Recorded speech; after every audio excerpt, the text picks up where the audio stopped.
Moving on to our next three-dimensional form, our three-dimensional object, I'm going to work on the canister, and this time I'm going to use colored pencil. The thing with colored pencils, I can't really erase it, so I want to think about what I'm doing. A cylinder is kind of like a cross between a rectangle and a sphere because the edges are straight like a rectangle, but the bottom and the top are going to be rounded more like a sphere. So to start, I'm going to get my straight edges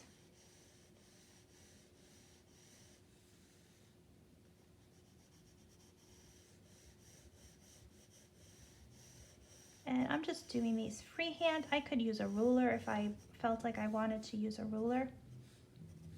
Okay, and then I have to really observe to make sure I'm getting the curve of the bottom of the cylinder. So this is the curve of the bottom of the cylinder. I'm keeping my drawing really kind of loose.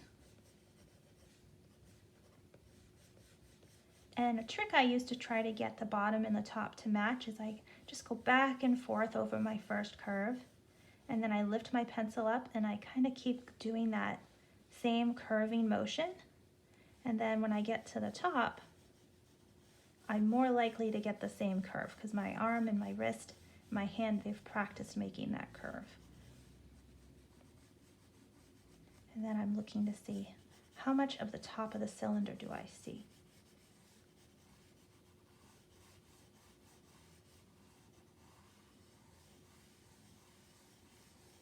And if I'm keeping this loose, it's not that big a deal if my drawing isn't 100% accurate, but this is just for like a practice. My light source is in the same place, so it's coming from this right-hand side down onto my cylinder. And so I'm going to see most of the light hitting this side, and then this side is going to be where most of the dark is, but there is still a little bit of reflected light hitting right around here. So as I'm filling this in, I'm going to be very careful to keep that reflected light. And the way the light's hitting on the top, not all of the top is actually getting the full light. It's still the lightest area, but it's a little darker to this side. So I'm going to shade this in using that same pencil on the edge technique, except this time I want to be aware that I can't erase.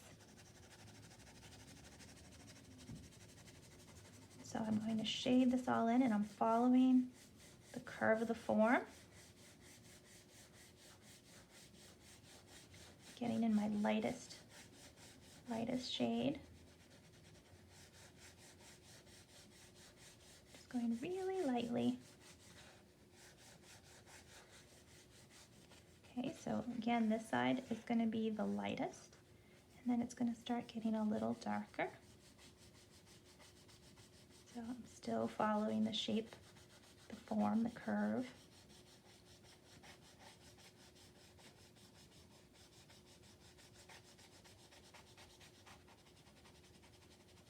And I'm ignoring all of the writing and the designs on the cylinder because it's just about capturing the form. This isn't about drawing that exact cylinder, it's just about drawing a cylinder shape.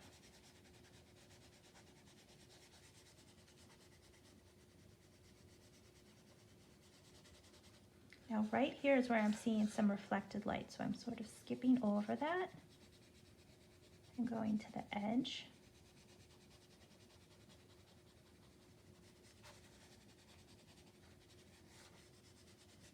And it's a little bit darker right here, so I'm going to keep going and darken that up. Now building up my layers. It's really subtle, really gradual.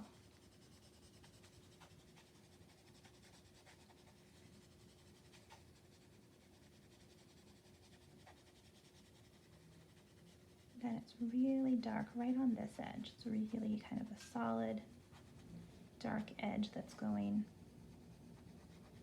on this side. So I am going to switch to just a really hard edge right there.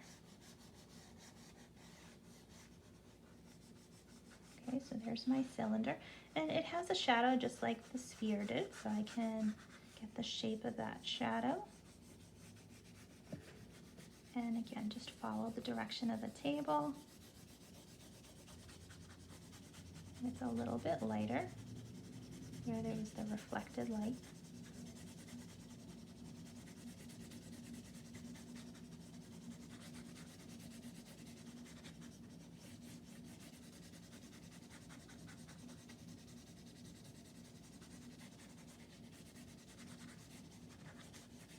So you could do your entire drawing with colored pencil if colored pencil is what you have.